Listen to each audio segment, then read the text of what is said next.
Hello guys, 5 তারিখে যখন আমরা শুনতে পেলাম যে প্রাক্তন প্রধানমন্ত্রী শেখ হাসিনা পদত্যাগ করে দেশ ছেড়ে পালিয়েছেন, তারপর আমরা রওনা হলাম গণভবনের দিকে। সেদিন সবাই ছুটে এসেছিল গণভবনের দিকে, যেমন আমরাও গিয়েছিলাম। এখানে অনেক লোকজনের ভিড় ছিল সেদিন। যে যেভাবে পারছে সে সেটাই নিয়ে চলে যাচ্ছে, কেউ বাধা দেওয়ার নেই। মানে যে যেভাবে পারছে সে সেভাবেই এটা সেটা নিয়ে চলে যাচ্ছে। তবে আমার দিক থেকে মনে হচ্ছিল এভাবে ভাঙচুর, লুটপাট গণভবনের ভিতরে এগুলো করা একেবারেই ঠিক হয়নি। কারণ আমরা দেখতে গিয়েছিলাম, সেখানে দেখতেই পারি, তাই বলে এভাবে ভাঙচুর করতে হবে? দেশটা আমার, আপনার, যারা ভাঙচুর করেছে তাদেরও তো। হ্যাঁ, মানছি মানুষের অনেক ক্ষোভ ছিল তার প্রতি, কিন্তু ক্ষোভের প্রকাশ এভাবে করতে হবে? এগুলো তো আমাদেরই সম্পদ, এর পরবর্তীতে এগুলো আমাদের টাকা দিয়ে আবার কিনতে হবে। তবে এটা সত্যি যে সেদিন মানুষের মধ্যে ছিল অন্যরকম একটি আনন্দ। ওরা কি একই জায়গায় থাকে?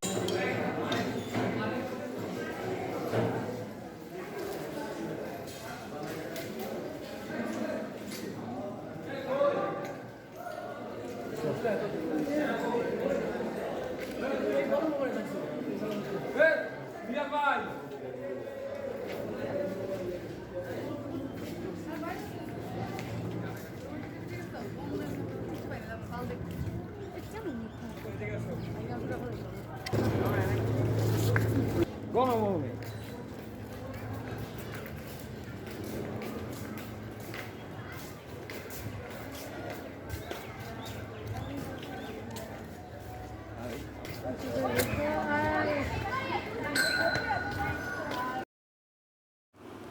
এটি হচ্ছে সংসদ ভবনের পেছনে সেই খালি জায়গাটা, যেখানে আমরা এই দিন রাতেই শুনেছিলাম অনেকগুলো মৃতদেহ পাওয়া যাচ্ছে মাটির নিচ থেকে। তবে আমরা সেরকম কিছুই দেখিনি এখানে। এখানে এই আসবাবপত্রগুলো অনেকে নিয়ে যেতে চাচ্ছিল, কিন্তু ছাত্ররা এগুলো যার যে যেভাবে পেরেছে সেভাবে রেখে দিয়েছে। আর ইনি হচ্ছে একজন ভদ্রলোক। ইনি এখানে কমেন্টস করেছিল যে এখানে যারা যারা এসছে তারা সবাই চোর ছিল। এটা একজন বৈষম্য বিরোধী ছাত্র দলের একজন সমন্বয়কের সহ-সমন্বয়ক এটা শুনেছিল, শুনতে পেয়ে তাকে আটকে জিজ্ঞেস করেছিল সে কে, সবাইকে এগুলো কেন বলছে। এক পর্যায়ে সে বলে সে সংসদ ভবনের কর্মকর্তা ছিলেন, তাই তার উপর সবাই ক্ষিপ্ত হয়েছিল। এক পর্যায়ে ঘটনাটা মারধরের পর্যায়ে চলে যাচ্ছিল, তখন একজন লোক আসলো, এই যে ভাইটা কালো করে, উনি এসে তাকে মানে সেভ করে দিল, বললো যে আপনি চলে যান। কিন্তু লোকটা কথা বাড়াচ্ছিল শুধু।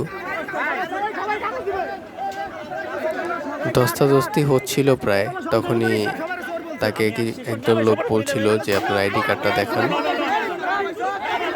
তখন আবার সে বলে সে পুলিশ কর্মকর্তা ছিল।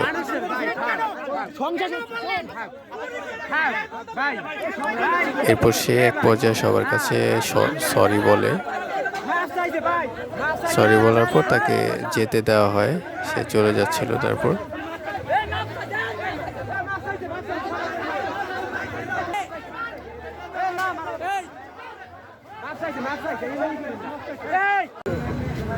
ইনি হচ্ছেন একজন সহ-সমন্বয়ক শেখ হাসিনার বাসভবনের পিছনে, যেখানে ভেঙে সবাই ঢুকেছিল সেদিন। সেই জায়গাটায় দাঁড়িয়ে সবাইকে বলছে যে এখানে যেন কেউ আর না ঢুকে। এর কারণ হচ্ছে কিছুক্ষণ আগেই এখান থেকে শেখ হাসিনার বাসভবনে ঢুকে হাঁস, মুরগি, মাছ যে যেটা পারছিল, ইভেন সবজিটাকেও ছাড়েনি, নিয়ে চলে যাচ্ছিল।